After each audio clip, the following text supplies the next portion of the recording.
That's a great title. That's another. That's a great title. Inherent Vice. That's another one of his books. But yeah, he's an author that if you want to appear or be, we'll just say not appear. If you want to be pretentious about literature, name drop Thomas Pynchon. No one's ever accused you of being pretentious, right? Just name drop About Thomas anything. Pynchon. Me either. No one's ever told me I'm pretentious. All right, ready to rock and roll?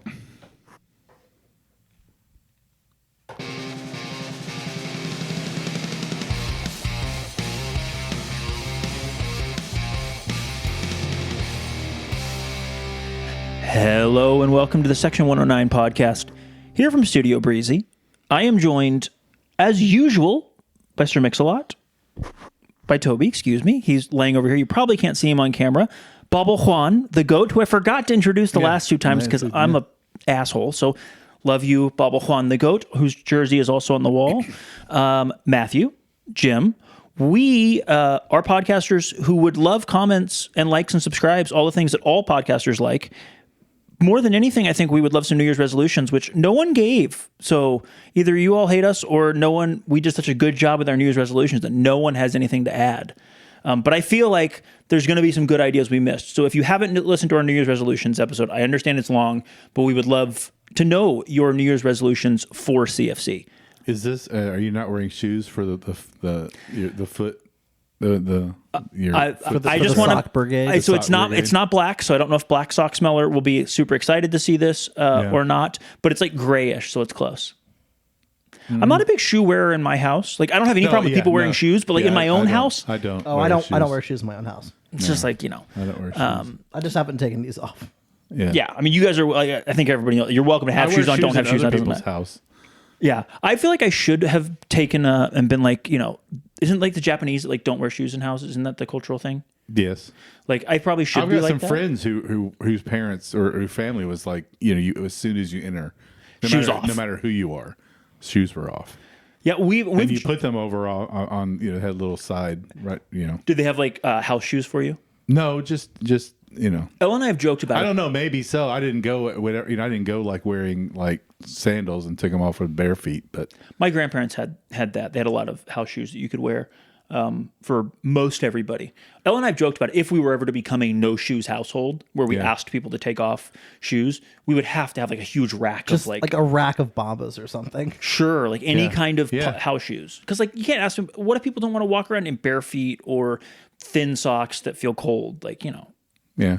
See, I think this is the kind of thing that can expand your audience. I think this is the kind of thing that people come to this podcast for. So we have this. We talked about books just briefly. We did. Some of that might make the beginning of the podcast. Yeah, we could expand.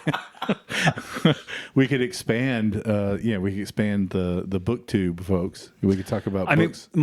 Books we read. There is like inverting the pyramid. Have you read it? I've got it. I haven't read it.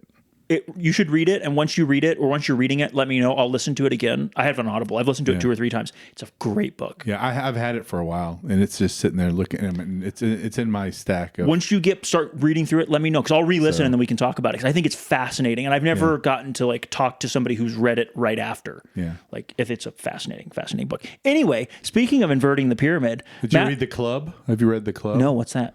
It's about the story of how the Premier League became the Premier League. Oh, I have seen that. I have not read it. I would definitely like that. Jeremy said it was something I needed to read, and so I got it on audio and listened to it, and it was, it's fascinating. So I definitely need to read that. So see, this is the kind of thing that extends the audience and gets people talking. Shout out former CFC CEO Jeremy Allen. Yeah, absolutely. Yeah, I got a shout out because he listens. No, he'll never hear this. He's way too smart to listen to this. But speaking of inverting the pyramid, our entire roster just got inverted with 7 new signings. Wow, I like the transition there. That was nice. I've been practicing, boys. I've been practicing. I had my Wheaties this morning. Okay, so Matthew, why don't you take us through a little bit of these signings? I don't know, Jim, how much attention you've paid. I haven't. Very little. So perfect. You and I are going to be. Yeah, I represent the people out there who don't know anything. I have started like diving into these players. I don't have takes on all of them, but I'm very interested to talk through them as we go. So. On this podcast with Sebastian Giraldo. Yes. He alluded to 6 players that were signed. 2 of them were loans from MLS clubs. Those players turned out to be Isaiah Jones, a midfielder from Nashville. That's the wrong button. Damn it. I'm getting really like. Yeah. I've missed that, but I'm missing a lot of buttons. I gotta figure this shit out. Anyway, keep going. One of them turned out to be a forward from Atlanta United, Ashton Gordon. He referenced 2 young Argentines that were playing in the Argentine Reserve League, which is, the Bocas, the Rivers, the Racings of the world. Are those the only 3 you know? Colon, Talares, shout out Romy.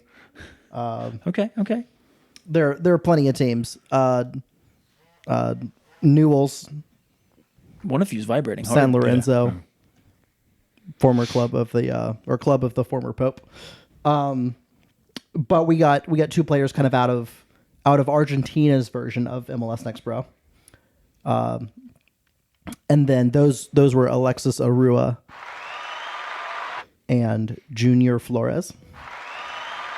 Everybody always gets their applause on their first mention on the podcast. And then he also alluded to 2 young Ghanaian players from the Right to Dream Accra Academy. And those both players were Francis Amoateng and Kenneth Toscoli. That may not be the correct pronunciation. We're going to work on that. We'll figure that out. And I should have looked that up. I assume that there's a pronunciation guide somewhere. Listen, if we learned how to say Husey properly, we're going to learn how to say... Yeah, we'll get there. We'll get there. We just sometimes it takes us a couple ones. Although we never did get Marcus Naglestad right, so is what it is. So those were the 6 players that Sebastian had said were already signed on this podcast. I don't remember if he mentioned this on the podcast. We 100% mentioned it off the podcast while he was here, that he was literally waiting on a signature for a 7th player in that same stretch. And that player did sign, although not during the podcast, which would have been epic. It would have been amazing if he would have signed during the podcast. Poor planning on the part of the producer. That player turned out to be Damian Barker-John, who this podcast is very excited about, or at least that one is, and I am as well. I don't know if you remember Damian Barker-John, but I believe listeners and viewers especially are going to learn to love him, assuming he lives up to the player that he was last year at Huntsville, where he was very, very fun. So let's take a rough overview of those 7 players. Okay. Well, first of all, just the one thing, I know we'll talk about this, but I find it very interesting, and maybe we can talk about the loans first, that we're getting loans from MLS teams that have Next Pro I agree. teams. I agree. That's not terribly uncommon. MLS loans players a decent amount outside of their own organizations. Yeah. I think it's odd as well, especially with they didn't send them to San Diego. I'm making up, San Diego doesn't have one, but they didn't send them to San Diego to go play way far away from home. They sent a kid 40 minutes north of from Kennesaw, and a kid an hour and 45 from Huntsville. Now maybe maybe they're both living in Nashville and Atlanta, probably realistically, but to send them so close, I think is interesting. Also, to get one from Huntsville Nashville does not have a history of loaning out guys separately. And That's not true. Not that I'm aware of, put it that way. So it must not be a deep history. It may be a history that exists. And now Atlanta does have a history of this, because Atlanta, when they had a 2-team in the USL, had players loaned to Charleston, and then they had their 2-team, both in the same league. Mm-hmm. So Atlanta used to do it a bit when they felt like it made sense. And so it's weird that it's Atlanta, but I'm not super shocked. Nashville's weird to me, but I mean, I'm cool with it. I'm not complaining, but I do find it complaining. Interesting. Yeah. Nashville loaned Lawrence White to Tampa for a while. Rubens Pacius was on loan at Tampa all of last year. Yeah, but those are not different leagues. Those are different leagues. Yeah. Yeah, there's also not exactly also very different a level lot of Next Pro teams that are independents. Exactly. But they're right. It would make more sense. I mean, like, again, I'm cool with it. It would make more sense though if you send Isaiah Jones to a League One. Well, maybe not League One. League One's not fair. At a championship team somewhere, and you have him play there, which the MLS Next Pro teams do a bit of loaning into the championship because you want them playing against grown men. You want developmentally. We can talk about the different types of loans because Sure, oftentimes loans into the championship. Like there's really two types there. One is your Samuel Adeniran or a Tani Oluseyi, and you need to play. Difficult names to pull off the top of your head. You need to play against some grown men as a 21-year-old before you start getting thrown into what MLS is for and can be for a young physical forward. That's one example. The most common example, believe it or not, is we're not going to pick up your option and you should start figuring out your next move. And, we're going to make room for a 17 or 18-year-old in your position coming from our academy. And we're going to go ahead and just loan you out to a championship team so that coaches in the championship and maybe the team you go to will pick you up. So think about Jelaine Forbes, who we played against with Crown Legacy. He was a Charlotte contract player. He got loaned to North Carolina FC towards the end of the year. Although, that turned out not to work out so well. Amir Daly from Cincinnati. He wasn't even on an MLS deal. He was on an FCC2 deal. He got loaned to Birmingham towards the end of last year. He's on a permanent contract with Birmingham now. This is not terribly uncommon. So you think both these guys are coming here permanently? Both of these guys? No. Okay. Let's. I think each of these situations is interesting. So let's start one by one. Okay, let's start with the loan guys. So maybe I guess we could talk about who they are and then come back to like why we think they're here. Yeah. So first on our list is Ashton Gordon. He is 18 years old, a 5'7" forward, on loan from Atlanta United, as we said. He's got 2 goals in 21 pro matches. One of those was against us. Over 621 minutes. He's in the final year of his contract. And my recollection from looking at his stuff is he played a lot more of those 600 minutes in 2024 than he did in 2025 because I think he had a pretty significant injury. Yeah, I don't really know exactly what happened in 2025. But like that's a reasonable assumption, I think. But in Ashton's case, he's got 19 games for Atlanta United 2. He's got 2 games in the Open Cup for Atlanta United. Which is just Atlanta United 2? Which is basically the same thing. Kennesaw United played. Which is the same thing, except involving one game in their literal history. And it just happened to be the full-strength lineup they rolled out against us in 2022. Oh, yeah, that was fun. That one went real good. Okay. Wow, that was great. Thanks for that memory, Matthew. It was a good night in Kennesaw. I mean, we did take over their stadium, which was fun. Yes. Yeah. That was fun. So for Ashton, I think this is an opportunity to reset things. He's in the final year of his contract. Traditionally, that means your option's not going to get picked up. Is how I would read that situation. Atlanta, if we're being completely honest, is a fucking dumpster fire. And just about all facets of football. Professional sport. Correct. Yes. I mean, like it's been ever since really Tata Martino left after their first 2 seasons. They've gone for the big South American coach, and in Gabriel Hines, it was a failure.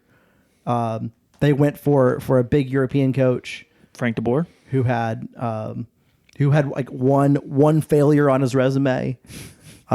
He also won a trophy, by the way, with Atlanta. The We Suck So Much Cup? I think it was the Open Cup.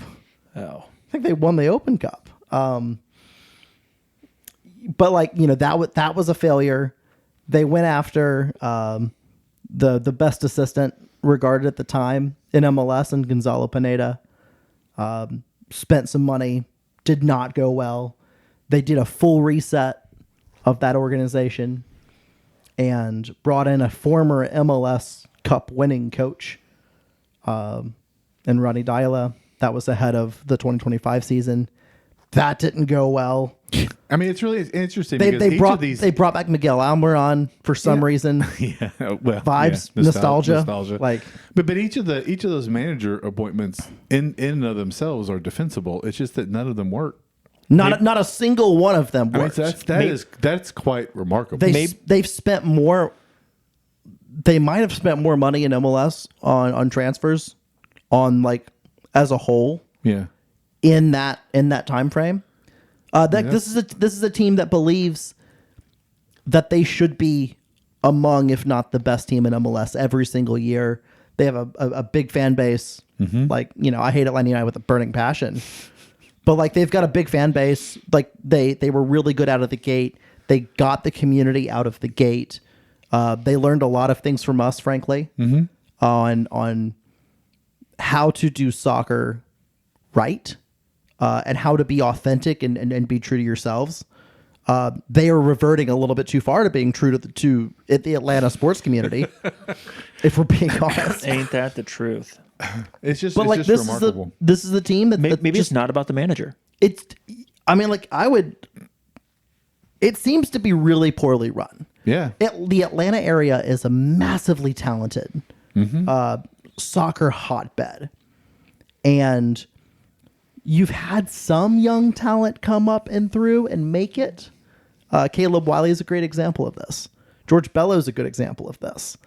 But like they've had a crazy amount of talent. Yeah. And we see this in MLS teams, the super high ambitious MLS teams, the LAFCs of the world, the Atlantas of the world, the Miamis of the world, your pathway for young players is often blocked.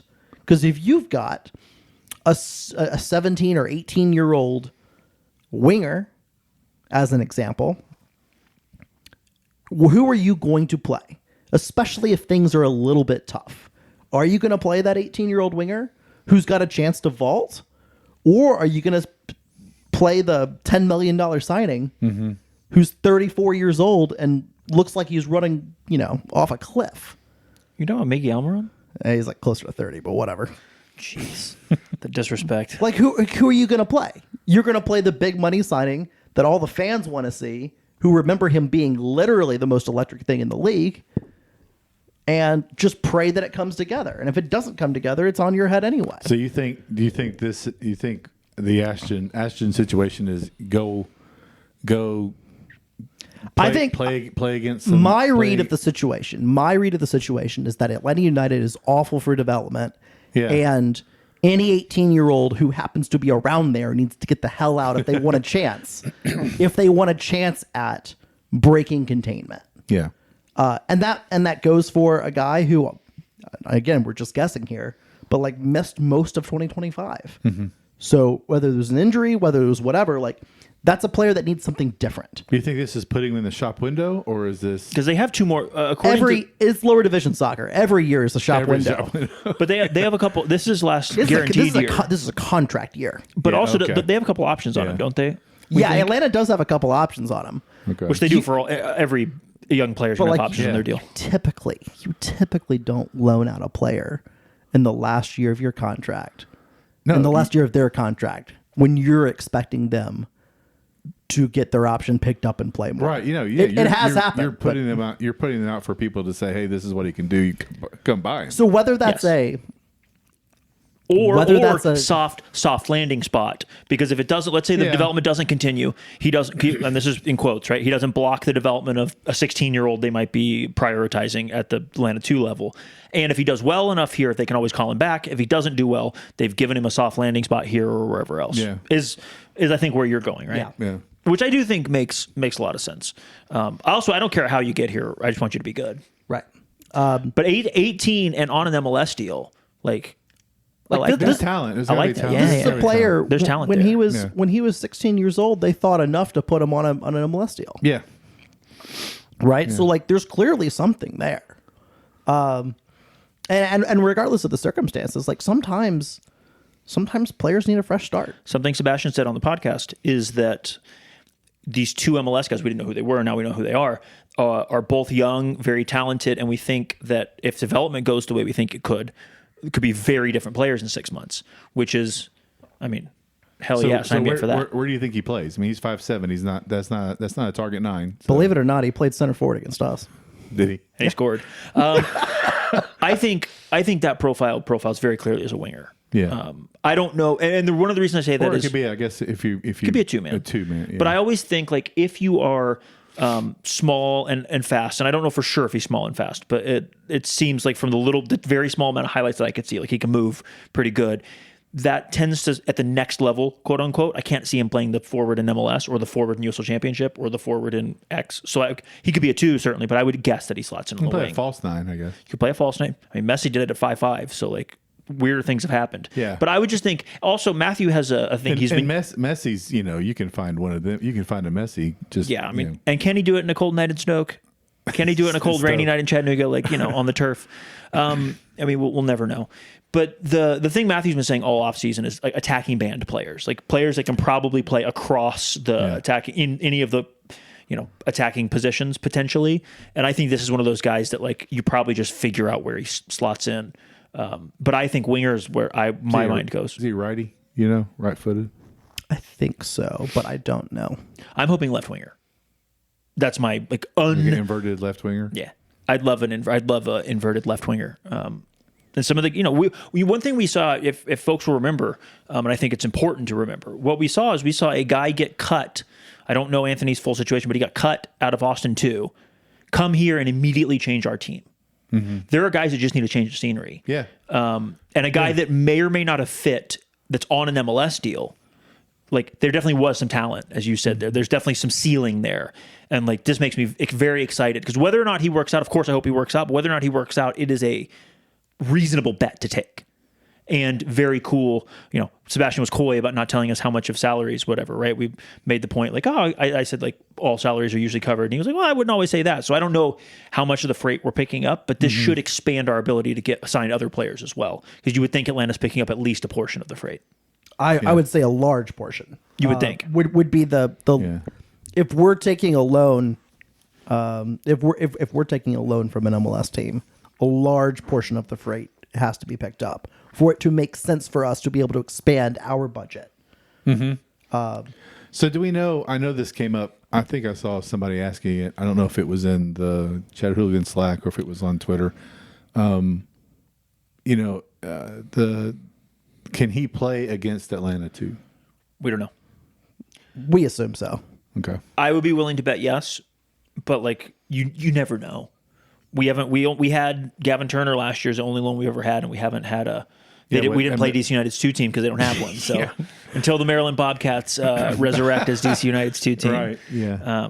I don't think we know the answer to that. But I also this front office. This is a vibes But thing. it's not a standard thing as it is in some No, it's loans not. across the pond. Not that I know of. Also, this front office doesn't. Also, how can you not be allowed to play against a team you're not contracted to?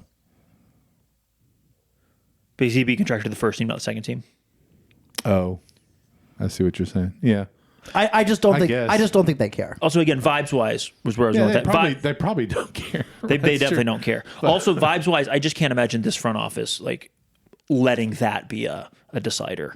Who knows for sure? But like, that seems like a thing that Sebastian would be like, we're not doing that.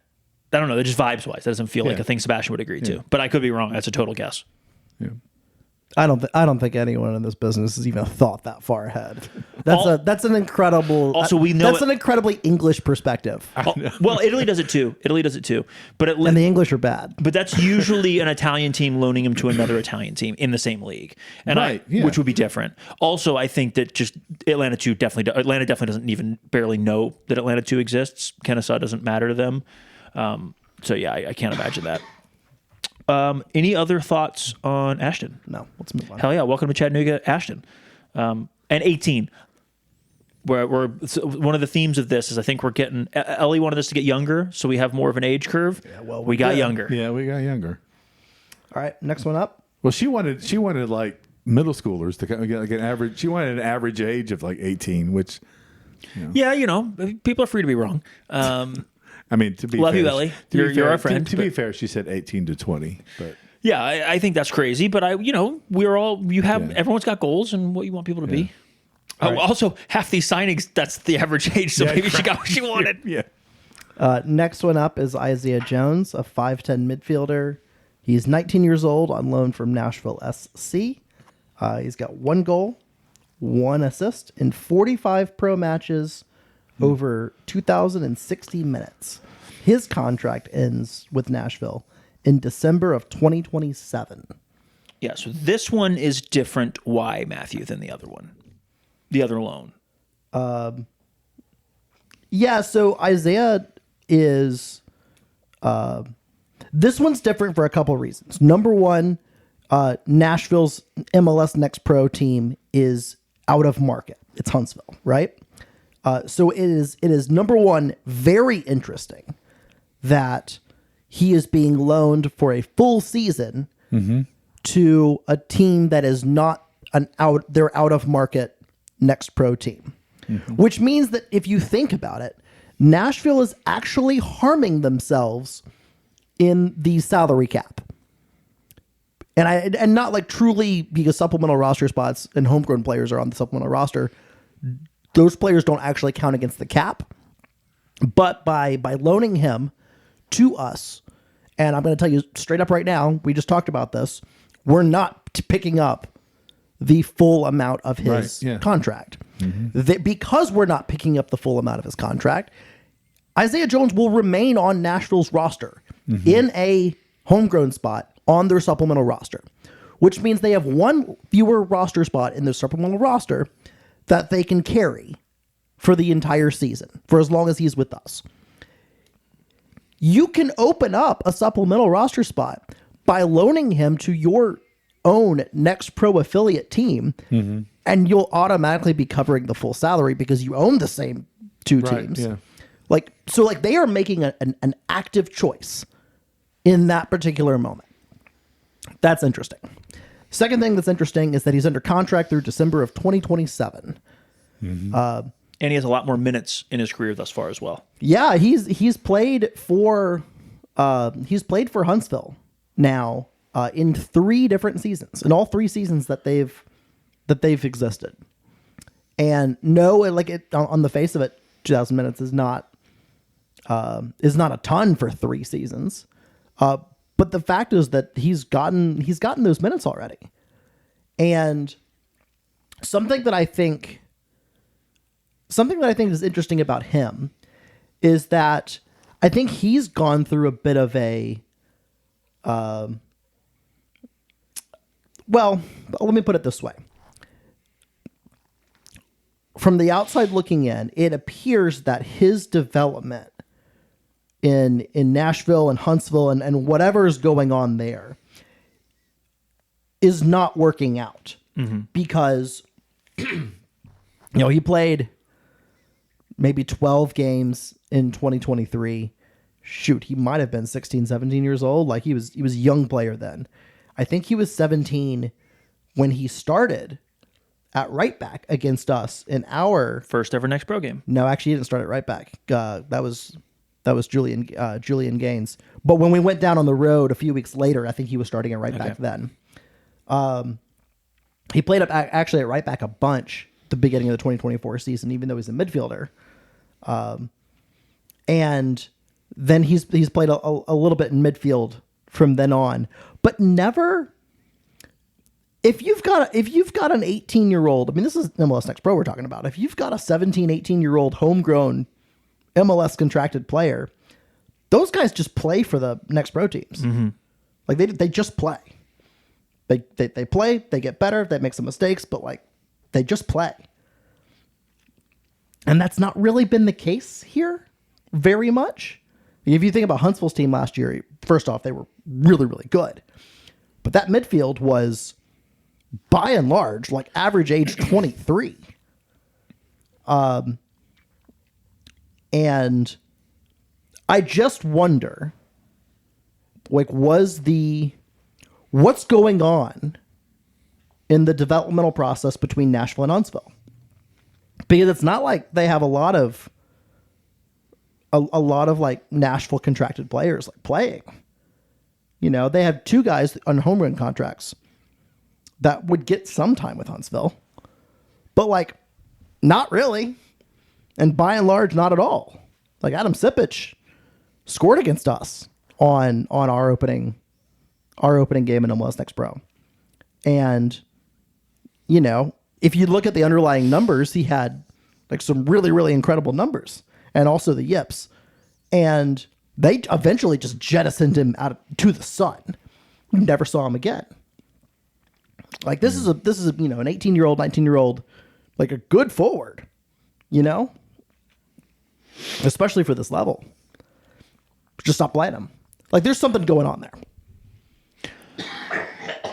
buddy. Don't lose a lung. There's something going on here. Oh, mercy. Yeah, so Isaiah Jones being here is odd. I agree, but I think it's cool. I think it's a guy that has a little bit more time in the league, which is really dope, and a guy that they should be betting on for development and hoping for development for all the reasons you said. So I'm hopeful that like he's a big minutes.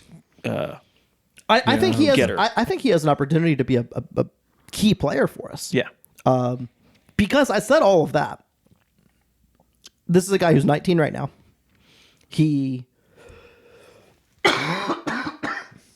gonna have to get a cough drop or something. This is a guy who's 19. In those 3 seasons that he would play some for Huntsville, he was probably still living at home in Nashville. He was probably training with Nashville. And so he was, you know, we've heard about the arrangements in some clubs, how it works when you get dropped into the 2 team and stuff like that. And this is not just Nashville, Huntsville. It happens in various ways other places, although their situation is unique because they were out of market. It wouldn't surprise me if he just got dropped in on the weekend. You know, congrats, you're in the team this weekend. You know, what happens there happens from there. Or, you know, some guys, you know, are doing really well all week in Huntsville. And then, hey, congrats, the first team players dropping in. Sucks to suck. You know, that does happen in this league. So I think this is one of the situations where, to me, it appears like this is a conscious choice to have the player go out of town, live out of town. You got to remember, 19. This is a common age for this to happen for the first time in your life. To go move away from your parents, to go move away from your family, from your support systems, from everything you've ever really known. And obviously his case is a little different that we can talk about. And go live somewhere else, go get some new teammates, and, you know, really change the environment so that your development can take another level. It's going to be a big year for him. He had, you know, you mentioned he had over 2,000 minutes, but almost 1,500 of those minutes were in 24. And he played a lot in 24. In 25, he only played 239 minutes. Yeah. And so this is, I mean, I think for him, this is, I mean, he's gonna be motivated, because I think this is a make or break year for him. This is a huge year for him. Yeah. Yeah, for sure. I love it. And I think he profiles probably as an 8 from what I remember watching him play. We'll see where the coaches slot him in, but he feels like one of those guys that might be in the pivot next to a Tate, next to a Luke, next to an Alex. Yeah, it seems to be a good. I mean, and the limited stats I can access. I mean, you know, he seems to be a pretty good passer, but not a lot of, not a lot of like. He has 1 assist, and so he's somebody who's in the mix, but maybe not that making not like a 10. Yeah, not the final ball kind of player. Yeah, or at least maybe a possession. Right. Yeah. Yeah, I don't know. I mean, if you think about those. So his largest minutes year, we should really leave out 23 and 25 because there's just hardly a sample there. His biggest minutes year, played a little bit of right back, a little bit in central midfield, and that Huntsville team in 24 was super talented, but not good. but not good. They had 4 managers in the year, if you remember. Yeah. Which, by the way, probably didn't help the whole situation. probably didn't. So anyway, I think that's worth considering. It is fascinating that a player like that is coming here instead of the most obvious angle to it. And I'm really excited. I think he's going to play a big role in this team this year. He's super, super talented. His brother plays in MLS for New York City. Nice. I didn't realize that. Hell yeah. Who's next? Next up, let's go to cough again. Oh, mercy. Do the Argentines? I think so. Let's do it. Because there's something very interesting about both of their deals that I think. So let's do Alexis Arua first. A 5'6" forward from. So far, we've got 5'6", 5'7", and 5'10". Yeah. 5'10", totally normal. 5'6" and 5'7". Yeah. Five short guys. 5'6" forward. He's 20 years old. Yeah, tough on the boards. Rebounds going to be hard. Rebounds going to be difficult. He was acquired as a free transfer from Racing Club in Argentina with 60% of his rights. So what's that mean? And that's a 1-year deal with a 2027 option. It means he actually know what it means. He was under contract, and in order for us to get him, we had to agree with their club to transfer him to us, but as a free transfer. So we kept some of the rights, and they kept some of the rights, which would mean we probably. I don't know if there are any guarantees in there, but instead of normally you don't sign a player, you have 100% of the rights. Yep. But in order to get them out of the contract, we let them retain X percentage of the rights. I think it was 40%. 40%. So they're expecting that means to me it's somebody they weren't trying to get rid of necessarily. Like if they were trying to just jettison a player, they'd be like, "Cool, take him off our hands." I think he still has. They think he's still got potential. Yeah. Which I think is super sweet. It's I think there's something going on. Like MLS oftentimes has looked at Argentina and Brazil and et cetera for like your designated player level talent, right? There appears to be a little bit of a push recently of young Argentinians coming to the States when they think their path to the first team is blocked. We have seen now not just to the MLS level, but you've seen a couple championship teams as well taking advantage of looking for young Argentines of about the same sort of profile. Guys on a second team at a first division club and bringing them over here. That's interesting. I know nothing about the Argentine Reserve League at all. Same. One of my biggest questions about these two transfers is, and this is just, there's no shade here, but like, how does the Argentine Reserve League compare to MLS Next Pro? Is it better? Is it worse? Is it similar? Because if it is better, then we're getting two really good players. Almost certainly, because they were players in that league, right? If it is worse, we still could be getting two really good players, but they would need to be standouts in that league, potentially. And if it's similar, then we're getting potentially still two good players, but like whatever. So it's very interesting because I have an idea on how like a player in the Argentine first division would translate over here, because like I can figure some of that out. I have no idea if the Argentine Reserve League is good. Their deals certainly suggest that both clubs see value. Agreed. In these players. I mean, that's a win-win for everybody. We don't have to pay a transfer fee. And if a guy blows up, like if you think about it, 60-40 split on rights essentially means if he gets transferred for $1 million, nobody get your hopes up. But if he gets transferred for $1 million, it's $500K to us, $100K to the player, $400K to Racing Club. Like that's fun. That's good stuff. We're hoping for like a Martinelli to Arsenal type deal for him. That's what. Well, and then you got to ask like what kind of one of the ways that I would look at future player sales in the United States is at least under the current contraption of MLS salary cap rules, assuming that we're selling it into MLS. Although Next Pro second teams are routinely selling into Europe, believe it or not, is I would look at reducing the upfront number as much as possible in exchange for for a sell-on. for sell-on rights. Yeah, you're sure. Because it lowers the cap hit, which gives you the best chance of signing the player or getting the player sold out. And then you've got some real potential for some sell-ons. Nah, give me cold hard cash. Where do we think he plays? I think he'll play right wing. You think he's a right winger? Yeah. The best of my ability in research, it seems like he likes to operate in that right wing, kind of inside forward on the right channel side. Interesting. All right.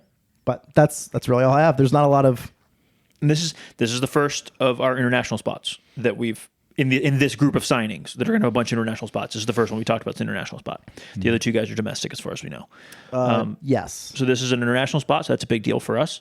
Hopefully he's in town, as I believe we have seen that the players have reported, and so hopefully the players that are coming in on visas have arrived or will arrive soon. I'm saying that with no knowledge. Just like I know in past years we've struggled to get guys in because of difficulties with visa stuff. So I mean, in the current climate, what possible? I'm sure everything's going to go great. Yeah, could there be? None. We love immigrants in this country right now. Okay. So Flores, not Torres. Yeah. Flores. So next one up is going to be Junior Flores. Junior Flores is also Argentinian. He is a center back and left back from Cologne. In Cologne's second team, more specifically. He did name a shocking number of Argentine first division teams. He did, yeah. I thought for sure it was going to be 3, maybe 4. And that was like 11 or something. Shocking. That's what I'm here for. There are Junior's deal is a 2-year contract, and it was a free transfer with 50% of the rights. So 50% get retained by Cologne. It's a 2-year contract or a 1-and-1? 2. Ooh, I missed that. Yeah, so that's what I'm saying. That even one's a 1-and-1 and a 2, both with sell-on rights. Aru is a Both 1-and-1, right? You said Yeah. Which is like it's a 2-year deal, but that's an option. We're not committing to a second Right. year. Junior Flores, we're just committing to a second year. So By the way, I'm both just gonna teams I'm just think gonna tell you there's guys a lot of value here. Yeah, just gonna tell especially 50% as well. Yeah. A 2-year deal and a 50% instead of 60. Yeah. I'm just going to tell you guys now. The options actually pose a potential issue down the road because those options, if activated, would end those contracts in December of or November or December of 2027, which could be in the middle of our season. Yes, if the calendar changes, yeah. Yeah. So I would imagine that some of this is going to get renegotiated at some Sure. point in time, potentially. Sure. So this is a potential left center back or left back. I'm going to Yeah, guess. this is a 6'2" player. He's 18 years old. Watching his highlights, 6'2" and 18. I did find a couple highlight tapes that were not just like a few plays. He was playing left back. And he was playing left back, but I'm looking at the size of him while he's running around and how he moves. That's I a think center back that's right a there. center back. That's a center back. It's a center back. I think that flexibility is really important. Sure it is. We Absolutely, don't yeah. have another real left back on the team other than Anton Sorensen. No, I think That's going to probably matter. He's immediately number 2 and backup left. He's immediately competing for a starting spot at center back is my guess, and then the backup left back. Yeah. And if we're playing a 3, which also is where a player of that type fits really well, a guy who can play both. Like he's bigger than, putting a smaller guy at outside back. Yeah. So again, not a lot of info on an 18-year-old. Oh, I will say this is actually really interesting. He has experience with the Argentina U18 team, Which is pretty sweet. I think this is the player that Sebastian was referring to when he said some of these guys have played with their youth national, represented their country at youth national. I'm guessing this is who he was talking about. although I think Ashton Gordon might have as well. He has Jamaican U18s or U20s. Yes, that. Yeah. So, I had a thought about Junior Flores. Never mind, I've lost it. Anyway, In one ear, out the other, except my brain. that's okay. That's Junior Flores. Let's move on to our 2 Ghanaians. If you had to bet which of guys, and this is way too early, we haven't even played a single game. Do you think any of these players, if they're here and healthy right now, are starting week 1? These just total shot in the dark. How long of a preseason do they have? Let's just say they're here right now. Okay. We're talking pedigree only. What do you? So I'm saying Junior Flores and Isaiah Jones so far. I'm saying those two guys are potentially in the starting lineup day one. a youth Argentine international, I think might be pretty decent. So I'm willing to go down that road with you there. Isaiah Jones in midfield and central midfield is interesting, And a guy who's played because we don't know where Alex is going to be in his Yes, return from injury. exactly. Well, who's playing left? Who's playing left wing? I don't know. No, I mean if it's not one of these players who's playing, Mango would be my guess. isn't that right? Damian Barker John, we haven't got there yet. But that's what I think. But that'll be in a minute. I just was curious how you guys. And either one of those guys could play the 10 as well. Like you've got Yeah. Anthony Garcia, you've got Amzi, you've got some options. And I'm here. not trying to push down any of our other guys. I'm just doing a temp check on how you guys are feeling about signings. If you're like, oh yeah, I think these guys are starters, or if you're like, I don't know. That's actually where I'm going with this. Oh man, I think numbers wise, that would suggest that at least one of these guys, maybe two, has a serious shot. Yeah. One of the I think this will maybe an after we get through the set of players thing. I need to go back and look at the rest of the roster before I commit to that. But I think there's kind of two groups in my mind. There's group one, which is this is the group of players that I have seen play before and establishes a floor. And then you've got the group of players that I haven't seen play before. Right. And should be pretty good and potentially even like really take us to another level, but also might be a kind of player or players that need a little bit of time to acclimate and then start to really develop and push us to another level. I think we should remember that both of those are. Well, I'm just thinking about the team that we brought forward. There are some positions that are just locked down. Like I don't see a center back walking into this. Well, now I say that. I don't know. I need to look at the roster. Yeah, and that's what it was a vibe check I more don't see than a goalkeeper walking into this. Yes, team. bingo, correct. I can say Correct. I can say that. Yeah, I'm the same way. But I don't- but anyway, I need to remind myself of the roster before. That's interesting. We have an eighth player to talk about. oh hell yeah, let's go. Keep going. I don't have a phone to use. This is beautiful. See, the producer did much better this time with the. All right, so let's move on. Let's talk about our two Ghanaians from Right to Dream, Let's go. and then These might be the most. Yeah, these are super exciting as well. So Kenneth Toscoli, 5'6" midfielder. I think he's an attacking midfielder based on the video that I've been able to find. 18 years old, signed from Right to Dream Ghana. 1 year deal with a 2027 option. His highlights are very fun. He is very quick and shifty side to side, and he scores goals from a distance. And it's not clear what kind of competition he's playing against, but buddy, it makes me excited. You can kind of say the same thing for Francis Amoateng. 18 agree. years old, also a 5'6" attacking midfielder from Right to Dream. 1 year deal and a 2027 option. What's interesting in the highlight videos, the highlight video that I have seen for both of these players, it felt like Kenneth, Kenny, we'll figure out what he likes to be called. Likes to be a little bit higher up the field, whereas Francis Amoateng likes to be still kind of operating in the same sort of areas, but is willing to come back a little bit further into midfield. Now, I don't know how much of that is the classic Right to Dream style total football, and that's just kind of what happens, or if that's something to watch for, as an example. Both of them appear to be very technical. Both of them appear to be able to beat a guy with the dribble. Both of these guys feel like Rod players. Maybe. The winger, remember how Rod's offense tended to be really good when a winger could beat a guy, and when a winger couldn't beat a guy. Let me just stop you there for a second. I find that all offenses are pretty good when you've got a winger that can just beat a guy.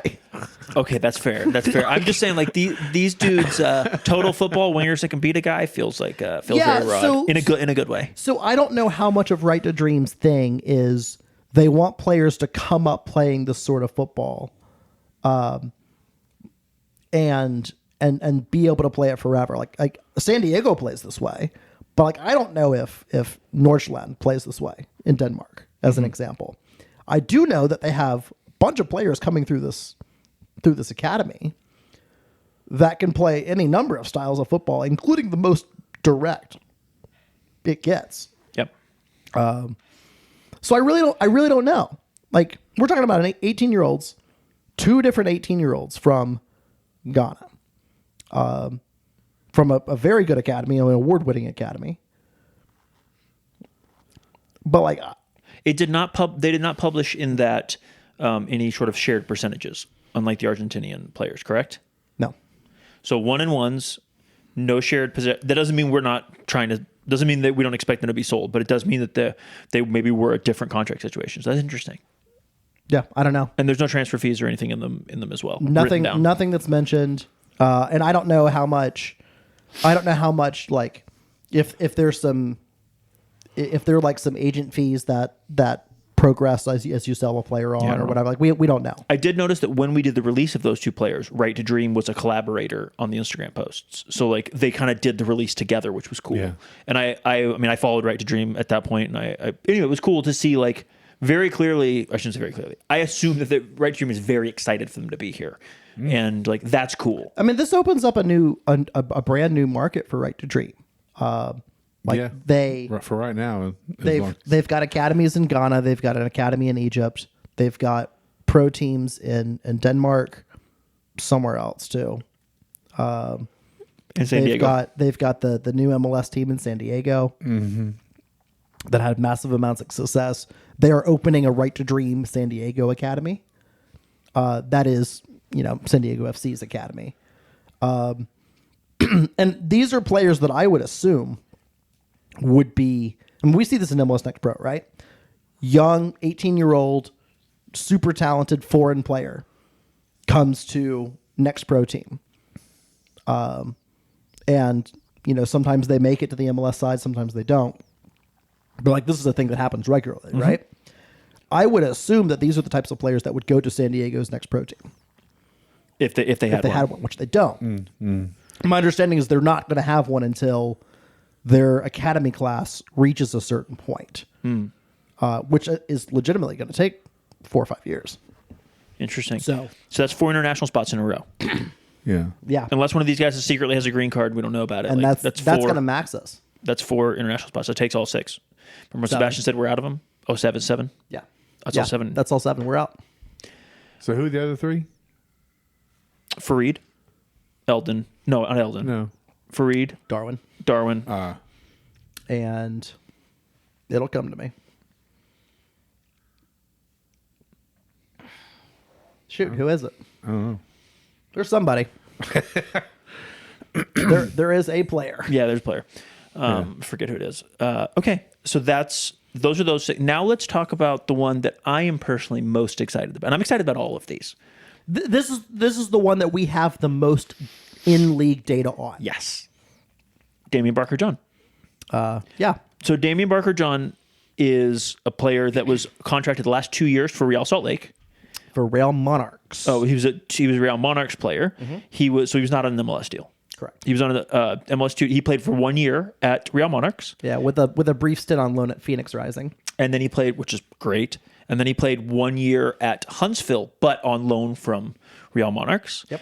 His option was declined, whatever they had, his option was declined by his first option was declined by Huntsville/Nashville, and then he had an MLS. They had an MLS purchase option. We think. And then his option was declined by either Real Monarchs or RSL. Now at Huntsville last year, this player stuck out. He's a Grenada international. I think he's a full international for Grenada. Yeah. He is a player that, should Nations League happen, during our season. I would suspect we actually might miss for real games potentially. Yeah, I think he's on the fringes. Is a more accurate way of describing it. Fair, but he's also a full international, meaning like he might also just go into their team, which would be dope. Also, would suck to lose him for those games, but it'd be cool to have a full international.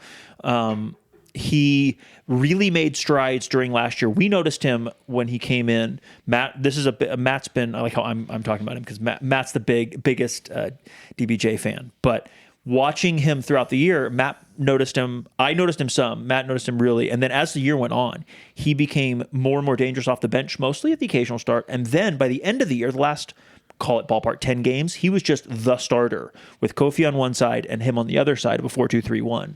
And he was very, very good. If you'll remember, Kofi was also out for a large stretch of the second half of the season for Huntsville. I think that's when he started getting more minutes. And DBJ was just playing every week with Alan Carlton or Rail Gill or pick whoever. Usually Carlton, I think.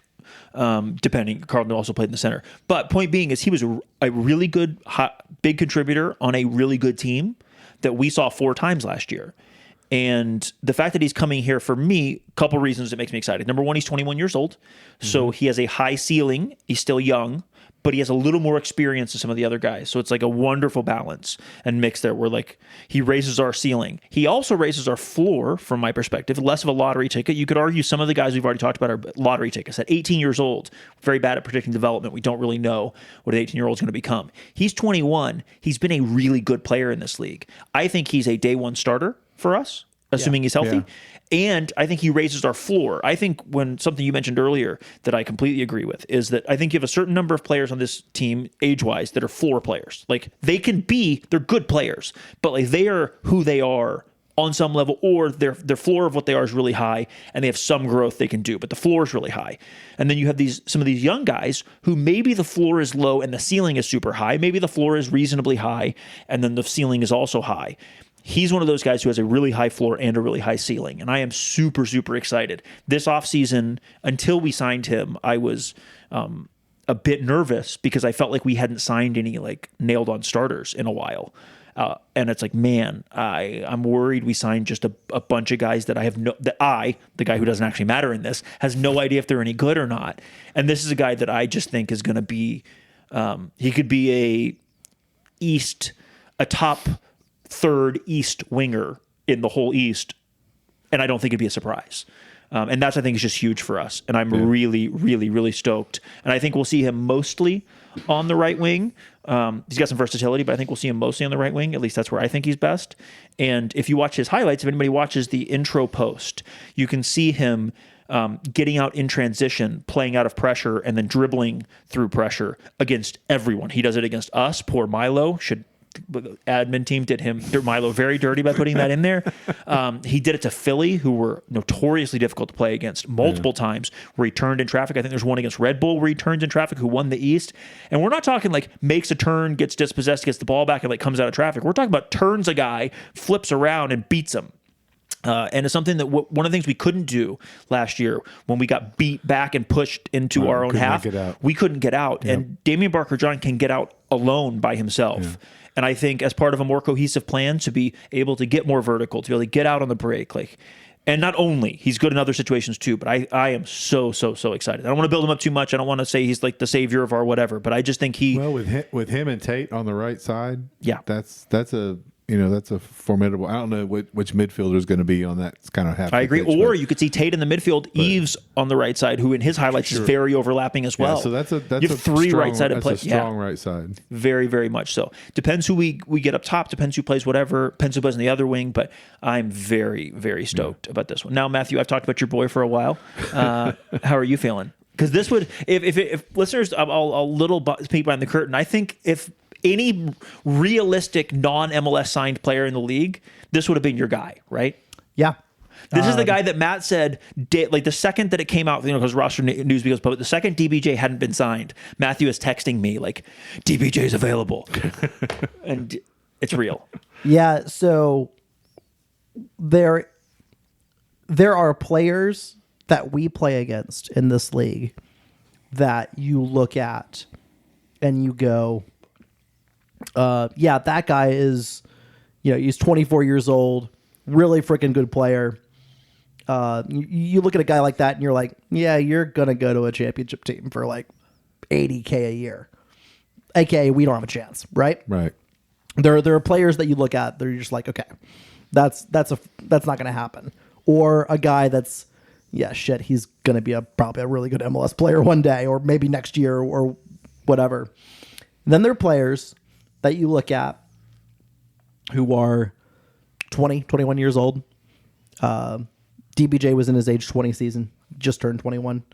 Where you look at, you're like, you're not at the age where it might make sense to go to the championship and go make good money and have a good career. Because oftentimes if you go to the championship and you didn't come through one of their academies and like play into your way into the first team, like if you go to the championship, like your MLS career's done, right? Like you get no shot. Because MLS teams just don't buy from championship teams. That's not good or bad or whatever. That's just the reality. So, a player on a 2 team who's contracted to a 2 team, who's still in the right age profile, who I think fits what, and certainly in this case, fits what we're trying to do. Great one-on-one with the ball. His defensive stats, recovery-wise, pressing-wise, are really, really, really good. Really good. And this is a player that I looked at, and I was like, that guy just might be available. Like, his MLS team maybe doesn't see the value in him for whatever reason. And Atlanta. Maybe they're right, maybe they're wrong. But like, that's a guy that could blow up here. Nashville. Sorry, I almost said Atlanta. Nashville not putting that guy on a supplemental roster spot is wild. I love that. That's so good for us. Yeah, I mean, like, there are gaps. There's just no way he couldn't be useful for them. Like hell yeah, bring him. Thank you. I just feel like this is the exact type of player that it makes sense for us to go out and get. Absolutely. I think we have to go out and get in order to be successful year over year. We finally got a guy that to me feels like it slipped through the cracks. Like, holy shit! Like, how did that guy end up here? Not holy shit, this guy's 25 and scored 30 goals. I mean, like, the realistic, like, I would have expected him to go get a first-team offer from somebody, be on the supplemental roster somewhere, or to go to the championship and get a ton of money, like Matt said. Or to hop on with another next pro, like, 2 team. Potentially, because the prospect of first-team we'll football. put you on a 1-year deal with a first-team option when you're 21 years old, like, is super attractive. And so I think that this is just it's a really big signing for us, and it's also the kind of age profile that we've been talking about for several years, and track record of signing guys out of the league that we hoped we could develop, but we haven't been able to do. This is this is a big one. And who knows? Development is not linear, and he could be whatever. Things can happen. But in the preseason, when we're all being excited about everything, like, this is one I think this is a big deal. I'm really, really excited about. And I'll let you guys in on a little secret. When Sebastian was here, like, this is the player that Sebastian had told us, was like, yeah, I'm waiting for a signature. Mm-hmm. And he was like, I'm really, really, really excited about this one. Fingers crossed we get across the line. I think it's a big deal for this. Big deal for this team. I'm glad to hear this, Sebastian. I agree. Now that I know who it is, my eyes work too. So yeah, really excited for that one. He's also the oldest of this crop of incomings. That's player number 7. You said something interesting. I don't have my phone. It's recording right there. Shout out to my phone. And speaking of which, if you have your phone in your hand, hit that subscribe button, please. I want 200 subscribers, please, on YouTube, please. You can see me pointing, please. All right, please. Stop pointing. I got to actually go to work here in a minute. Okay, tell me the 8th player. So, breaking news on this podcast. Now everyone's going to know what time we're recording, if they pay attention. Yuval Cohen is back. Welcome back, Yuval. Yeah. Okay. So, a 5'10" forward, 20 years old, returner from the end of last year. He was on an academy deal with Miami for 2 seasons, played almost all 2 seasons, 24 and 25 with Inter Miami 2. He left Inter Miami 2 to join us on his first professional deal. That was a short-term contract, and scored 1 goal in 7 games. Started 6 of 7 or all 7? He started all 7, right? 7 of those. All 7? And he signed a short-term deal. There was no option on that deal. When roster news came out, he was listed in the negotiations category. Sounds like they got it over the line. I think very clearly everyone went to market, and that's a young player who had just left his kind of home academy team that he kind of came through with. His academy mate Daniel Pinter got a pro deal too. Yes, Pinter got a homegrown deal. I mean, fuck off Miami. We don't talk about them. But like, or is getting a homegrown deal. I don't know if it's announced yet. It was reported that he was getting one. So like that's both guys, that strike partnership, both got pro deals. One with us, one with Miami. Yeah. So he scored in 2025 season. He scored 6 goals with 1 assist in 23 matches over 1,144 minutes. He played in 7 matches for us and had 1 goal that was on decision day. Very important goal. Very important. Very important goal. So, this is a fun one. Interesting. This podcast was going to, I think, talk about, the collective group of what we had and what we didn't have. And one of the things we really didn't have was a 9 other than Keegan Anselin. Mm-hmm. And now we have another 9. Now, I think Yuval can play across the front forward positions. But when he came to us, he just played the 9. So... Interesting. Yeah. There we go. Are you surprised that he's back? Yeah. No, I don't think so. Not overly. I mean, I'd like a little more height, but yeah. I mean, if he's 5'10", I'm 7 foot. But apart from that, like, I mean, I'm closer to 5'10" than he is. No, I'm just kidding. That's you really, guys, but he's. I don't feel like he's truly 5'10", but he also soccer heights are lies. But I do think that he raises both our floor and our ceiling. I think he immediately sets a good floor for us at that position, along with Keegan. He's played a lot of minutes in the league overall for over 2 years. And I mean, we watched him play for 7 games here, and like he was very, very useful to be very conservative with that like term. Like he was very useful. He scored a goal. He provided the ability for us to press and to get back on track and win enough games to get that home game. So that's exciting. This is an exciting one. So how many is that total now for us in the? That brings us up to 24. Is that a 1-and-1? That is a 1-year deal. 1-year deal. Okay. No option. So he's bet. That means this is a big year for him. He's betting on himself. Contract year. A little bit the same of last year. Like keep some options open. Of course. Those kinds of deals typically are favorable for the club, and the player also gets their options afterwards. So what we are still short by my count a couple things. First of all, we do not have a term that Matthew likes to use, a garage door. No, we don't. A large player that is the size of a garage door to bounce the ball off of. We do not. I mean, maybe like a target forward. Is that what yes, that is exactly what we're talking about. Yeah. Keegan is the closest thing to that physically size wise because he's 6'2", but that's really not his game. No. Now, could he develop that game? Sure, it is possible, but that's not his game. He's much more marauding, running behind. Yeah, I don't see him with a back to goal. I don't either. And now again, he's 22, turning 23, right? So like, he can, and first pro deal, it is very possible that they work on that and he develops that as a side to his game. But none of us think he's that target guy. So I think, and I don't know if we'll get it because you don't get everything whatever, but I think we're still short a target guy for change of pace. I think we're short a center back because we only have 3. Yeah, we're definitely short a center back. What else are we? We don't have a backup left back, but we talked earlier. It's probably Junior Flores is probably the backup left back. It's kind of it, right? I mean, yeah, we're at 24 players, so Yeah, midfield seems to be done. We've got a lot of midfielders and some quality midfielders. Yeah, got a lot of wingers, a lot of attacking band players. We'll say maybe not directly wingers, but attacking band players. Yeah, I look at this group at 24 players now. And 24, 25, 26, somewhere in there's the number. You and I were kind of thinking, 24 going into the season, maybe add a couple in the summer, probably 26. Yeah. We'll see if that holds because we are short of center back. There's no way we don't sign another center back. Unless you think Yuzakiuski is your 4th center back, like you got to sign another one. I don't, to be clear. He did the Lord's work the one game he played it, but he didn't. That's his thing. He didn't play it in college. He didn't play it in the PDL. It's possible that the roster may get slightly bigger than we were expecting up front, and it's also possible that these 2 loans have helped that. Yes. Like that's baked in. You could also see another loan of some kind.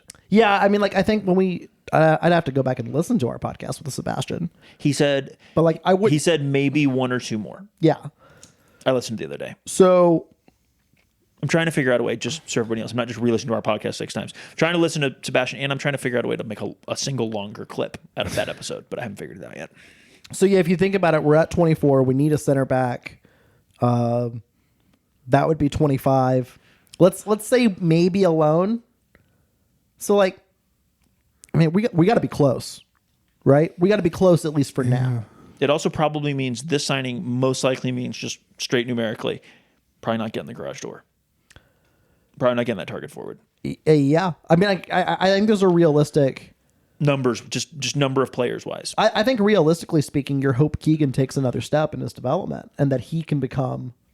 I mean, I think he's listed at 6'4". I think you're hoping that he can become that when we need a bit of a bruiser, that he can become that player. We've seen.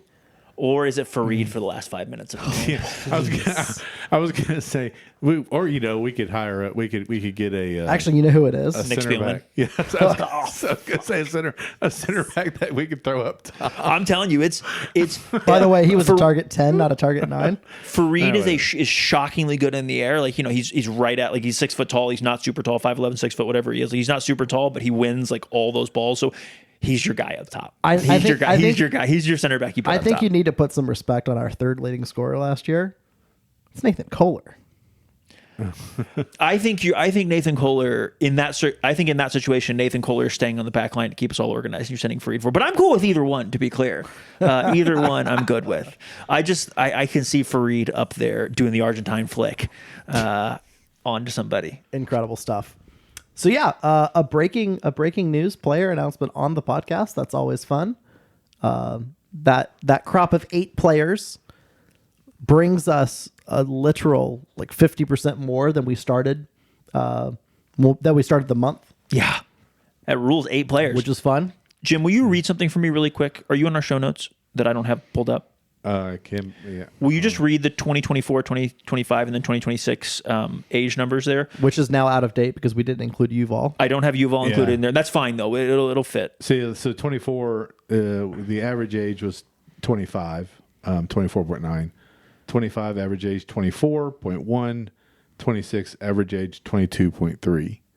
So 25, 24, 22. Is that what you said? Yeah, 22.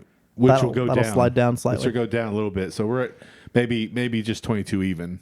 So with average age 25, 24, 22. That's a big drop, including with Eldon getting a year older and still being on the roster. Yeah, I mean, if you think about it, like truly, if you take out the outlier, like that roster age is below 22. Well, and you look at your by like the percentage of under 23-year-olds. Yes, so read that for me. Now in 24 it was 7 out of 24.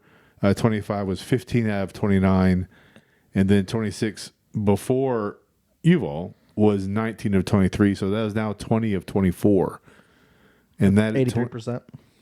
Well, that's more than 80. 20 of 24 is I mean that's 83.3%. 83.3. Okay. I mean, everyone's under 23, 23 or under. I don't know if it's under 23 or 23 or under. It should. You said 23 or under. That's wild. So, yeah, we're coming very close to Ellie's New Year's resolution. Yeah, New Year's. Yeah, if all we need to do now is hire, like a middle schooler, and we'd probably be there.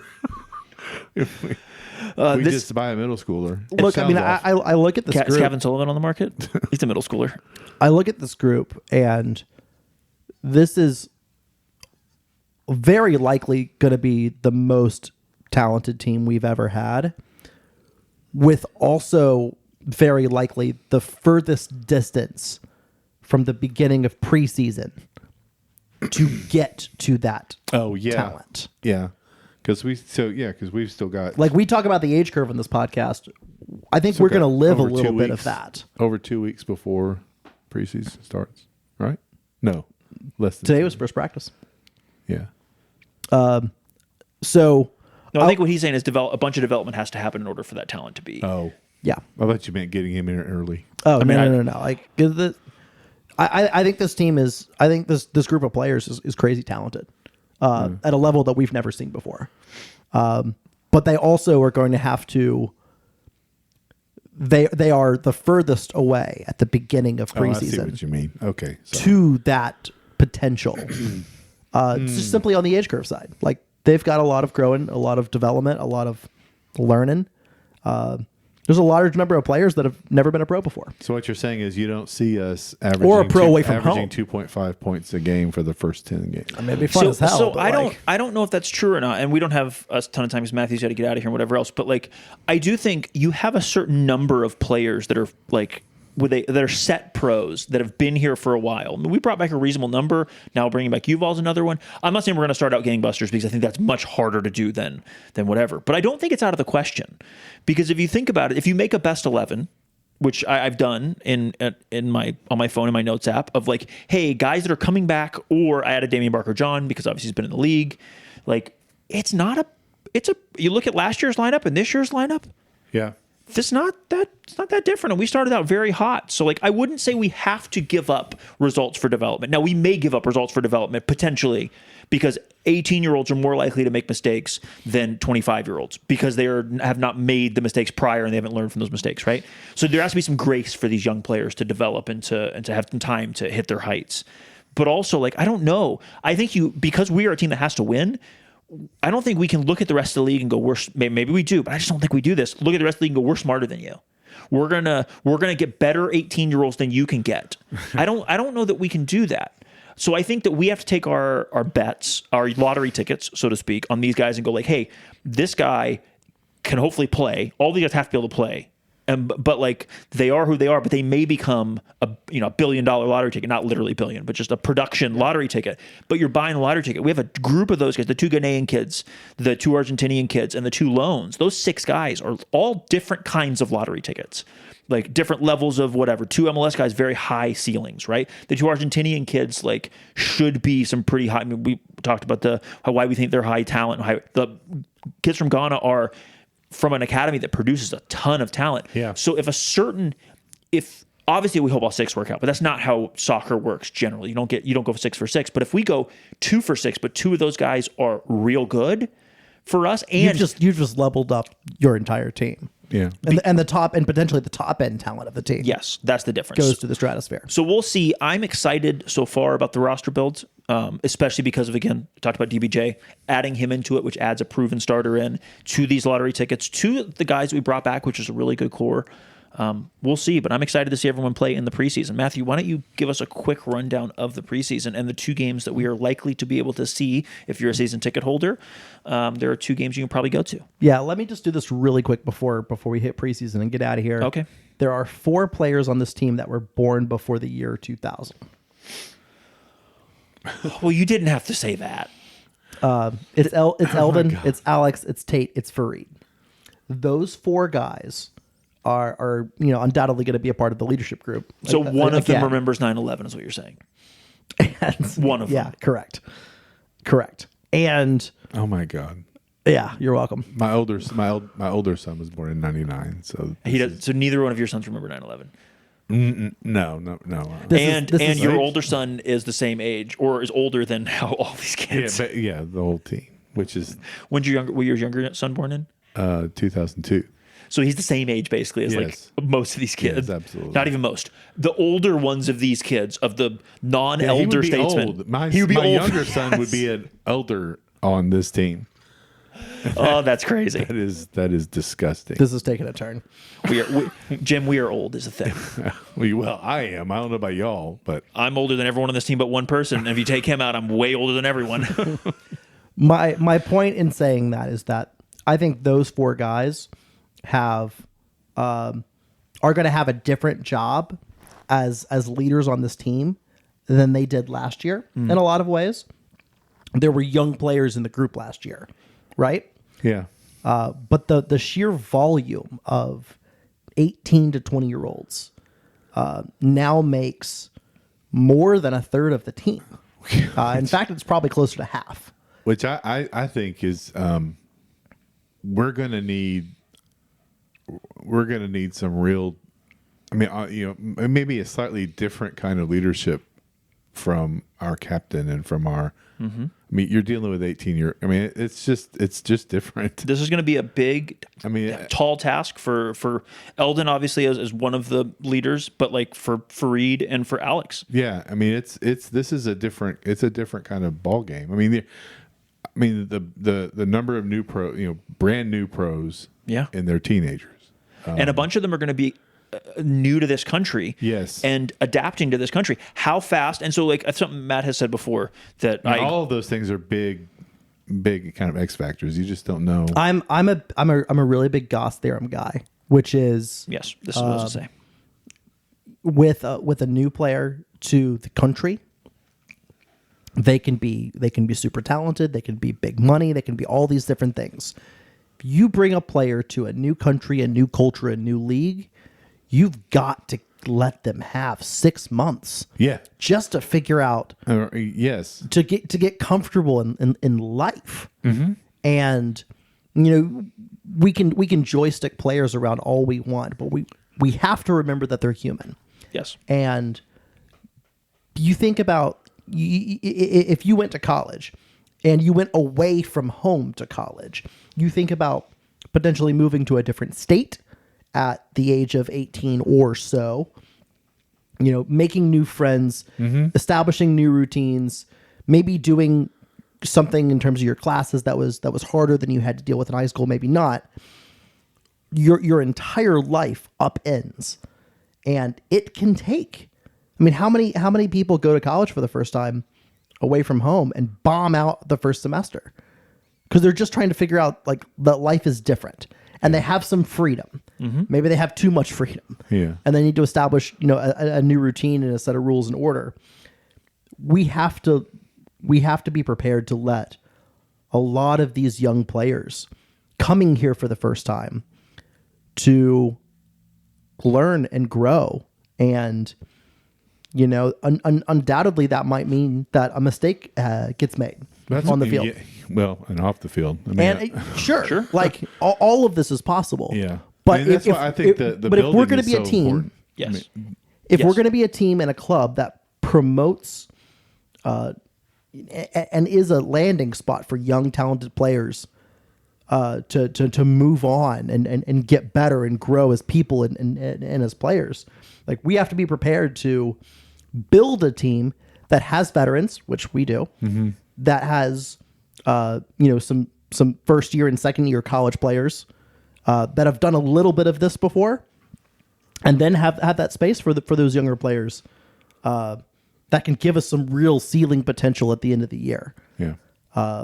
You got to think this is a big year for Keegan and for Mango and for Yuval as examples. Guys who are, and they're not the only ones, but guys who have had their first year as pros or first partial year as pros. I mean, guys like Anthony Garcia and Amzi now and Luke Huzek-Husky. Yes. All of them entering their second year at CFC. A couple of those guys, entered during the summer, and Amzi was hurt much of the year, didn't play a lot. Like these are big opportunities for those guys who are all still young and who have opportunities on the field and a chance to shepherd and lead off the field for these younger players. I will also say the types of younger players we assigned are different. You have 2 kids who are from here who are just going to different teams who have played in this league. Yeah. They're going to potentially adapt very differently, hopefully a lot quicker, than your 2 kids from Ghana and from Argentina. You never know how a kid's going to... Some of these kids may hit the ground running, boom, and be fine.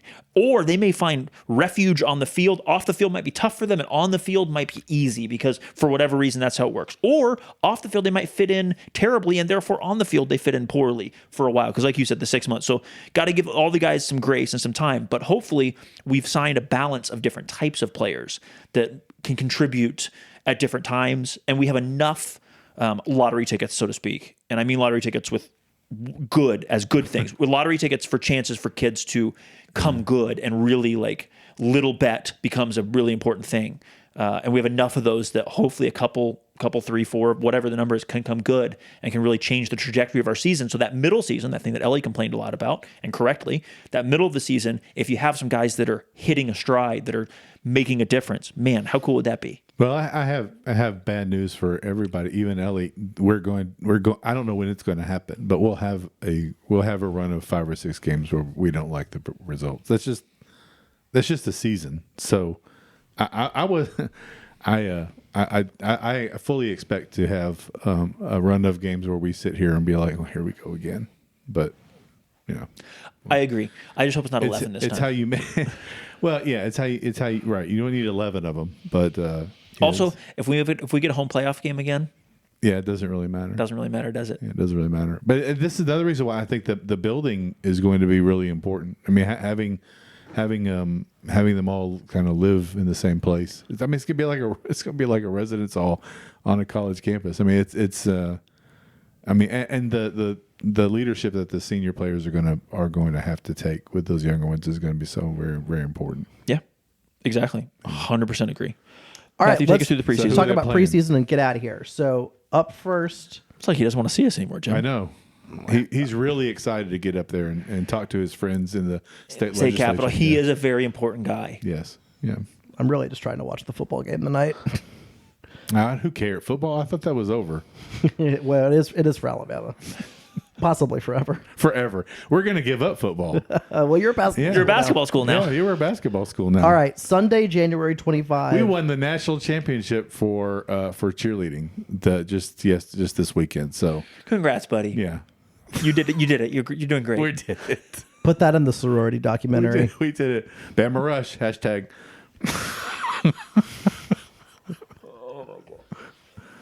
We're going. Who are we playing? I'm sorry. Sunday, January 25 versus TC. I don't know. TECCE. Tekka. TC. Who really knows? FC. That's not really a club per se. That's what is it? More of some guy named Philippe Tekka who's got a hell yeah. That's more of like a quasi training group agency. Interesting. Clubbish. They've got connections to South Carolina Heat United, one of those. They play in League Two in PDL. This team does? No, the South Carolina Heat or United. One of those things. This is a glorified scrimmage. With all due respect, this is a first game of the year. Get some minutes in. Yeah, scrimmage. What this group does is that they host like regular little pro combines. Oh, yeah. So this is. Yeah, it's so this is going to be kind of football environment. They provide trainers with the training environment, competition, and connections. So I love that they let ChatGPT write their thing. So basically, if if you are somewhat connected to their ecosystem or get connected to their ecosystem, it's a place for guys coming out of college that don't have a. Honestly, I don't hate the logo. Yeah, it's teal. I kind of dig it. It's like not teal. It's more like It's for guys coming out of college that don't have a team yet. Yeah. They can go there, and instead of going into camp or a preseason invite, they can go get in front of 6 different teams. They get some exposure. Yeah, that makes sense. That they host some pro combines. We have had multiple players on trial that have come through their system. Oh, really? Yes. Thank you to their Instagram for telling us that. So it looks like they're connected to South Carolina United. South Carolina United. Okay. There are my favorite team from South Carolina. They combined with another team. They are playing like 6 preseason games of professional teams. And if you think about it, every single one of their players playing in those games is essentially in their own little shop window. Oh yeah, absolutely. Yeah, that's exactly. And that's part of their design. Sure. So I mean, we will be test subjects on Sunday the 25th. Okay, I take it back. It's not just a silly little scrimmage. That game. It is, but it's not. It's got a little more to it. That game is closed to tryout. the public. It's tryout, yeah. Honestly, it's dope. You don't have to host a 3rd tryout or whatever. It just works as an extra tryout. Sunday, February 8th versus Birmingham Legion. That is a game for season ticket holders. I'm excited for that one because that'll be the first test against real competition. Birmingham is in a bit of flux right now.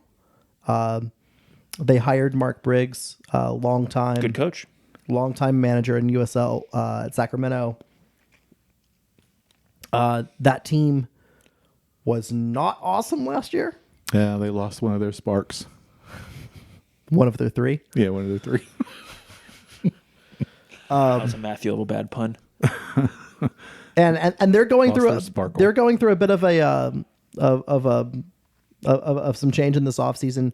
Mark Briggs accepted a job as an assistant coach at FC Dallas just a week and a half ago. Boy, that's got to sting. So Guy took an assistant job over being the head coach of your team. it's entirely normal for a coach. Don't normalize this. We're making fun of Birmingham. It's entirely normal. We're making fun of Birmingham. It's the only way if you're coaching in USL, it's the only way you have a chance to coach in MLS as a head coach. Yeah. So that's going on Sunday, February 8th. Jay Heaps is taking charge of the team in the interim. Yes, that's the president of the organization. That's fun. Does he have a son playing or sons playing for? I hope. Well, maybe. I don't know. If he has multiple of them, then he has heaps of sons. Yeah, heaps of sons. On Saturday, February 14, we will be hosting One Knoxville Happy Valentine's Day. in our annual little battle. But That they've game is named it open now. to the public. Oh, what? Whose name? Front office derby. It's always had a Oh. name. It's the It's always had a name. it's like the something River Showdown. Tennessee River. Tennessee River Showdown. I didn't remember if it was Tennessee River. Tennessee River Showdown. It's had a name since the very beginning. No. I mean, listen, front office derby is going to exist for whatever they want, but it's going to be fun. They don't have Art McKeever anymore, so I'm cool. They won League One. Rat basket. It'll also be a pretty good game because they won League One last year. I mean, it was a competitive game in preseason last year, 1-1 draw. They were very, very good in League One. They won the regular season.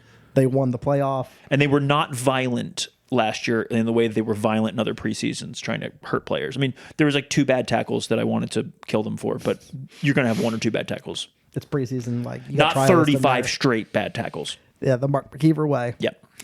Ian Fuller did a great job there. Good coach, good team, well supported, Stupid and- name, stupid crest. and so that game is open to the public on Valentine's Day. I don't hate it. I like hate what? I like the Americanization, the One Knoxville That's stupid. thing. I like it. Just like I like. Do you like Indy 11? No. Oh, see, I love that. I think Indy 11's fun. No. And then the last preseason game, You wanted Indiana United? Yes. Yeah. Kill me. Club Indiana. Club 11? Club 11. Club Indiana. I don't think Miami's going to do that tonight, personally. No, I'm hoping Indiana clubs Miami. Anyway, I don't get what. I don't care. Can the refs win a game? Is that a possibility? I thought Not the if refs Alabama's win- not playing. I thought the refs win every game. It's, they do if Alabama plays. yeah. All right, the last preseason game, Saturday, February 21st versus Georgia Southern.